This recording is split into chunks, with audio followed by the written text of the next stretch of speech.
Hello दोस्तों, तो स्वागत है आप सभी का आज के इस पॉडकास्ट में। और हम आज बात करने वाले हैं एक ऐसे व्यक्ति से जो अध्यात्म एवं जीवन प्रबंधन से पीएचडी है, और उनसे पूछने वाले हैं छठ पूजा के बारे में कि छठ पूजा क्यों मनाया जाता है, किस लिए मनाया जाता है। तो चलिए बात करते हैं इनसे और जानते हैं छठ पूजा के बारे में। आदि सनातन धर्म हिंदू सभ्यता के अनुसार छठ पूजा का बहुत बड़ा महत्व है, जो बिहार, उत्तर प्रदेश, नेपाल सहित भारत के कोने कोने में मनाया जाता है। इसका आध्यात्मिक महत्व जो है, यह दीपावली यानी आत्मा रूपी दीप प्रज्वलित करने के उपरांत उसके बाद तुरंत छठ पूजन होता है। छठ पूजा में जो हमारी सकारात्मक आत्मशक्ति है, जो पांचों तत्व को सकाश देती है, जल, पृथ्वी, अग्नि, आकाश, वायु और परमात्मा घाट को स्मरण करने के साथ ही इन पांचों तत्वों के साथ उस परमात्मा को याद करते हैं तो छठ हो गया। उस छठ मैया को माता इसलिए कहा गया कि यह प्राकृतिक माता है, जो भारतीय परंपरा अनुसार माता का निस्वार्थ प्यार और प्रेम होता है। यह भारतीय परंपरा में इसीलिए माता से संबोधन करके इस छठ पूजा का शुरुआत किया गया था। आत्मशक्ति से पांच तत्व जल, पृथ्वी, आकाश, वायु, अग्नि, ये जो पांचों तत्वों के साथ परमात्मा को याद करके हम जो मनाते हैं, इससे जो हमें शक्तियां प्राप्त होती हैं, दिव्यता की अनुभूति होती है, जिसके अनुसार इन शक्तियों से हम अनेकों फलों पर और दीप प्रज्वलित करके अपना सकाश देने का काम करते हैं। यह पूरे विश्व को शांति, समृद्धि, अग्रसर होने की परंपरा को लेकर के हम चलते हैं। नदियों, सरोवर के किनारे एकाग्रचित भाव से स्मरण करते हैं और स्मरण करने के बाद आत्मिक दीप जलाते हैं, जिसमें प्रकृति के प्रति आभार व्यक्त होता है, परिवार की सुख, शांति, समृद्धि, स्वास्थ्य, जीवन की कामना शामिल होती है। और इस पर हम आपको पूजा विधि बताने का तरीका बताएंगे।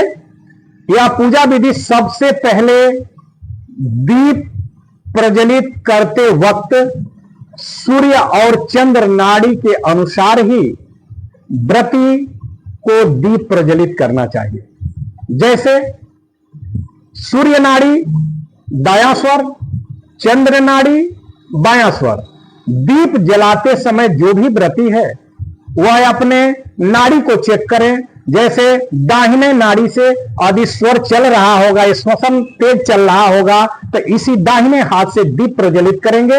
यदि बाएं से यदि श्वसन चल रहा होगा तो बाएं हाथ से ही दीप प्रज्वलित करेंगे। और जो कलशा लेकर के सरोवर के किनारे माताएं बहनें जाती हैं, उनको उसी हाथ से पहले उसे उठाना चाहिए। इससे होगा क्या कि स्वर और प्रकृति दोनों एक बैलेंस की अवस्था में होगी, और जब बैलेंस की अवस्था में होगी तो मन प्रसन्नचित और शांत अवस्था में होगा, तो दिव्यता और एकाग्रचिता की शक्ति बढ़ती चली जाएगी। इसमें होगा क्या कि ऐसे करने के उपरांत जिस मनोकामना से, जिस भाव से, जिस संकल्प से मैं सरोवर के किनारे एकाग्रचित होकर के उस प्रज्वलित दीप को जलाने का शुरुआत करेंगे, तो दीप तो भौतिकी दीप जलेगी, आत्मा की दीप भी जलती रहेगी। और इस दीप की जलने के उपरांत एकाग्रचिता शक्ति से जो संकल्प करेंगे वो पूरा वाइब्रेट होगा और वह सिद्ध हो जाएगा। इसलिए कि एकाग्रचिता में और सब कॉन्शियस माइंड से किया गया कार्य कभी विफल नहीं हो सकता है। इसलिए इतना बड़ा महत्व है इस छठ पूजा का कि इस विधि के अनुसार यदि छठ पूजा मनाया जाएगा, तो यह मैं आध्यात्मिक होने के नाते आपको मैं बताना चाहूंगा कि इस पर हमने कई बार एक्सपेरिमेंट किया है। यह सिद्ध होके रहेगा। जिन लोगों ने इसको देखा है वो अपने जीवन में उतारें और छठ पूजा इस विधि अनुसार करें और सफलता निश्चित मिलेगी। इसके बाद भी जो कोई त्योहार, जो विधि, जो अध्यात्म से रिलेटेड कुछ भी पूछना है तो हमसे पूछ सकते हैं, और उसको करके उसका रिस्पांस भी आप स्वयं बता सकते हैं।